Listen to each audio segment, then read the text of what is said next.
الحمد لله رب العالمين والصلاة والسلام على أشرف المرسلين نبينا محمد وعلى آله وأصحابه أجمعين.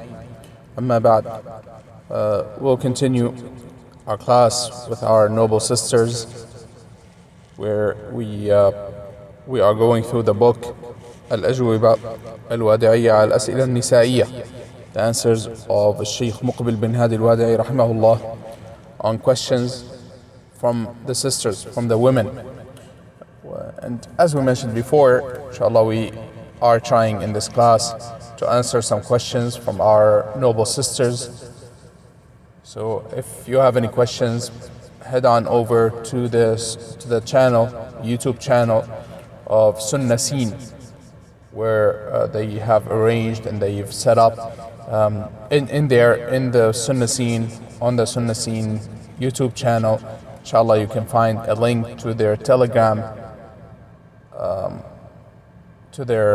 Telegram page or group where they are taking questions. Inshallah, they send them to us and we go over those questions and we try to answer them. May Allah reward our brothers at Sunnah Scene for organizing those classes. May Allah reward them abundantly, and may Allah make all of their efforts and their records of good deeds. Ameen. And as to continue with the book, because I have not received any questions this week, and sometimes there's a delay because they have, I think some sisters are organizing those groups or that group, and they take the questions and send them over, so sometimes there's a delay.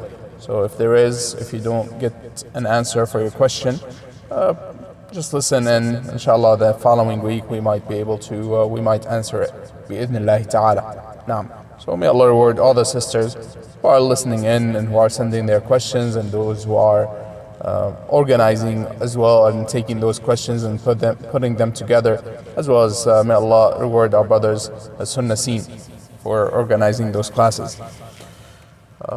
We'll continue with the book as we mentioned. We'll continue going through the book, which is also a question and answer, so alhamdulillah it is beneficial. We always find, as is known and as the people see and find, that it is those question and answer sessions are very beneficial. They are without a doubt very beneficial, and it is a great means of learning to ask questions as well as to listen to questions and answers, being present when questions are answered, or even going through books of question and answer. This is a very beneficial way and an excellent way of learning and seeking knowledge, as in the hadith of Jibreel alayhi salam, when he came to the Messenger sallallahu alaihi wasallam in the form of a man, and he asked him about Islam, about Iman and Islam and Ihsan. After he left, the Messenger sallallahu alaihi wasallam, he asked them, do you know who was asking? They said, no, Allah and His Messenger know best. And the Messenger sallallahu alaihi wasallam, he said that was Jibreel teaching you your religion. So he was asking to make a conversation of questions and answers as a way to teach the companions, may Allah be pleased with them, and to teach all of us our religion. So this is a clear evidence that from the ways and from the means of seeking knowledge and learning the religion is to listen to questions and answers. Similarly, the Messenger sallallahu alaihi wasallam, he asked his companions, inna min ash-shajari la shajara la yasqutu waraquha wa innaha lamathalu al-mu'min. From the trees there is a tree that is an example of the believer, and its leaves do not fall. And other than this, from the evidences that questions and answers are a great means and a great way, excellent way of seeking knowledge and learning the religion. على كل حال, لازلنا في باب الفتاوى التي تتعلق بالطهارة. We're still in the book, or in the chapter regarding verdicts and fatawa connected to the matter of purity. تقول السائلة: هل الدم الذي يخرج من الإنسان كالرعاف أو الجراح أو دم الاستحاضة ينجس الثوب ويبطل الوضوء? So the sister, she asked, does blood that come out of the person, such as nosebleed and likewise cuts wherever it is in the body, or the bleeding of al-istihada, which is abnormal bleeding, not bleeding other than a woman's menses, that is caused by a vein. Does it cause impurity of the garment, of the thawb? And does it nullify one's purity or one's wudu? Does it nullify one's wudu? قال الشيخ رحمه الله قال لا ينجس الثوب إلا دم الحيض. He said nothing causes the clothes, the garment to become impure إلا دم الحيض أو دم النفاس, except for the blood of the menses and the bleeding after giving birth. قال وأما هذا فليس بنجس, يعني أما الرعاف والجراح والاستحاضة فليس بنجس. He said, as for other than that, as for this, meaning bleeding from the nose or from cuts on the body, or bleeding from, yani, other than bleeding from a vein, other than the menses, he said, it is not impure. It is not impure. قال إن المؤمن لا ينجس. The believer does not become impure. والحديث هذا متفق عليه. This hadith is agreed upon. وكان الصحابة يصلون في جراحاتهم. And the companions, may Allah be pleased with them, they used to pray while they have wounds. وفي ثيابهم التي ربما تلوثت بالدماء من أجل جراحاتهم. Likewise, they used to pray with their clothes that had blood from their wounds. فليست بنجسة إلا دم الحيض ودم النفاس. He said, therefore from the bloods there is nothing that is impure other than the blood of the menses and the blood from bleeding after giving birth. وعلى كل حال بارك الله فيكن. In any ways, may Allah bless all of our sisters. This is a matter of difference of opinion between the people of knowledge. Some of the people of knowledge, or I should say most of the people of knowledge, they consider bleeding, they consider blood from wounds and other than that to be impure if it is in large amounts. And they say that يُعْفَى عَنْ يَسِيرِهِ. They say that the little amounts, the small amounts of blood, it is overlooked. However, in large amounts, they say it is considered to be impure. وَيَقُولُونَ أنه ينقض الوضوء أيضا, and they say likewise that it nullifies one's wudu. نعم. هذا يعني ما ذهب إليه كثير من أهل العلم. This is what many of the people of knowledge they say. ولكن يعني الشيخ رحمه الله, الشيخ مقبل رحمه الله, يرجح أن الدم ليس بنجس وأنه لا ينقض الوضوء إلا دم الحيض ودم النفاس فإنه نجس.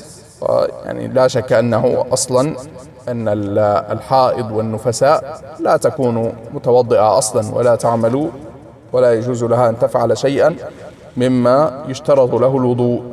So in general, what الشيخ رحمه الله, he said is the stronger opinion, الشيخ مقبل, is that the only blood that is impure is the blood of the menses and the blood after giving birth, the bleeding after giving birth. And he said that this blood is impure. And of course, does it nullify the wudu? We say, of course, the woman who is in her menses or the woman who is bleeding after giving birth, she's not allowed to do any of the things that require wudu anyways. So she is in a major state of impurity because of her menses or because of the bleeding after النفاس, with the bleeding after giving birth. ثم تقول السائلة, another sister, she asked,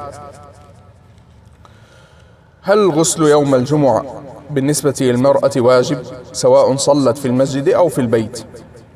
So the sister asked, is taking a bath obligatory on Jumu'ah, on Friday, for the woman, whether she prays in the masjid or in her house?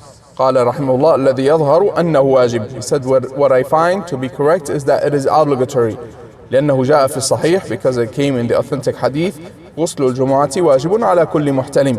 Taking a bath on Friday is obligatory upon every person who has reached the age of puberty. وجاء حق لله على كل مسلم أن يغتسل في كل 7 أيام. And it is a right of Allah subhanahu wa ta'ala upon every Muslim to take a bath every 7 days. وهذين الحديثان متفق عليهما. And those two hadith are agreed upon. وعلى كل حال هذه مسألة أيضا اختلف فيها أهل العلم. أقول هذه مسألة اختلف فيها أهل العلم، فمن أهل العلم من يقول أن غسل الجمعة متعلق بحضور الجمعة، وهذا والله أعلم هو الراجح. Some of the people of knowledge, they say that taking a bath on Friday is connected to attending the Friday prayer. And this, والله أعلم, is the stronger opinion. وهذا ما ذهب إليه كثير من أهل العلم، وهو ما رجحه وما يرجحه شيخنا الشيخ أبو عبد الله عبد الرحمن العميسان حفظه الله تعالى، وقد سمعته منه مرات. And this is what our Shaykh Abu Abdullah Abd al-Rahman al-Maysan, may Allah preserve him, he says is the stronger opinion, and I've heard it from him several times. وأن كما قلنا, as we said, taking a bath, the obligation or the legislation, because some of the people now, they say it is not obligatory to take a bath on Jumu'ah. In general, the legislation of taking a bath on Jumu'ah is connected with attending Jumu'ah prayer, and is connected to the need. If the person needs to take a bath, such as, of course, he is in a major state of impurity, or that he has smell, odor, and the likes, then it becomes obligatory upon him to take a bath before attending Salat al-Jumu'ah. Otherwise, then it is recommended. Wallahu alam. And it is recommended for those who are going to attend Salat al-Jumu'ah. For those who will not, those who are excused, for example, if someone is traveling, or the women, if a woman chooses not to attend Salat al-Jumu'ah, of course she is not obligated to attend Salat al-Jumu'ah, and therefore it becomes, it no longer is not even recommended for her. This is what some of the people of knowledge, they say. نعم. ثم تقول السائلة: ما الحكم في امرأة لا تغتسل من الجنابة وهي تعرف أن الغسل واجب?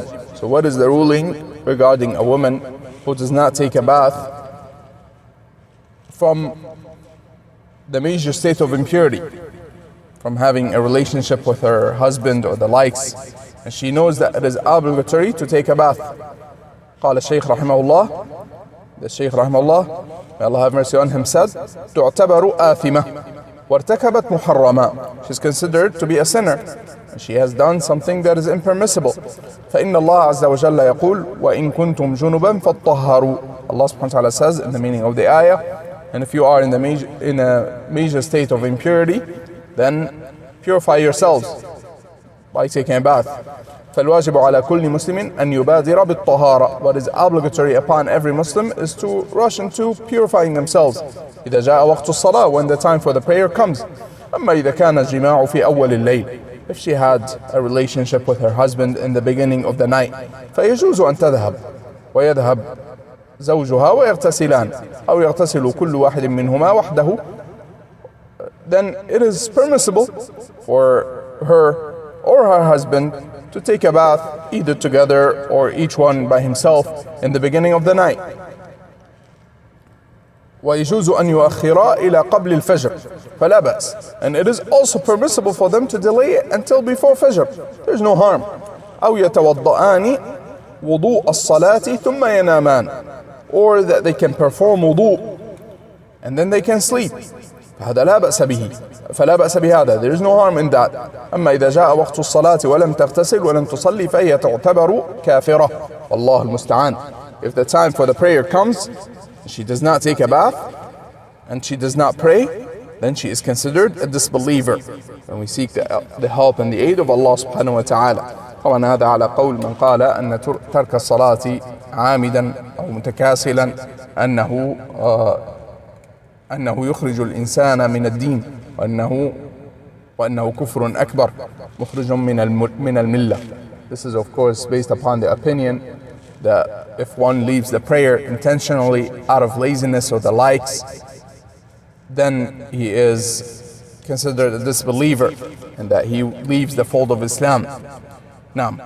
على كل حال ما نبه إليه الشيخ رحمه الله وهو أنه يشرع لمن أراد أن ينام قبل أن يغتسل, من كان على جنابة, وأراد أن ينام قبل أن يغتسل فإنه يشرع له أن يتوضأ. قالوا يخفف الجنابة بالوضوء، ليس أنه مثلا إذا توضأ أنها تسقط الجنابة أو تسقط أن الوضوء يسقط وجوب الغسل، ولكن قال أهل العلم هذا تخفيف للجنابة، وهو أمر مستحب وهو مسنون وهو أمر مشروع.